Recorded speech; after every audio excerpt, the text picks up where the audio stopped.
Кривичниот суд ги прифатил мерките на предпазливо за осомничениот за смртното прегазување на поранешниот долгогодишен директор на ОХИС Јорго Ќука. Обвинителството не бараше притвор за 37 годишниот осомничен, иако тој го остави возилото и го напушти местото на несреќата.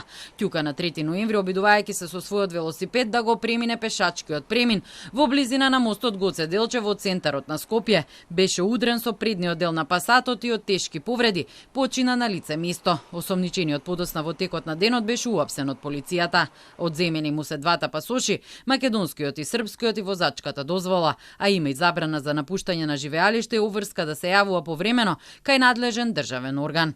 Обвинителството отвори истрага која досега покажа дека осомничениот возел со поголема брзина од дозволената, која не му возможувала да запре навремено во случај на потреба или пречка. Автомобилот бил на име на фирма. Зошто не е побаран притвор наместо мерки на предпазливост од обвинителството велат дека тоа е проценка на јавниот обвинител што постапува во предметот врз основа на околностите. Осомничениот според кривичната пријава всушност не избегал од местото на несреќата, туку отишол на лекар. Се гони за тешки дела против безбедноста на луѓето и имотот во сообраќајот. Од МВР потврдија дека возачот бил уапсен во здравствена установа. Тој со такси, како што дознава Телма, по несреќата се упатил на државната клиника, а за правецот на неговото движење помогнале камерите од Safe City. Ви известуваме дека по преземени оперативно-тактички мерки од страна на полициски службеници од СВР Скопје, ХК беше пронајден и лишен од слобода во здравствена установа на територија на град Скопје.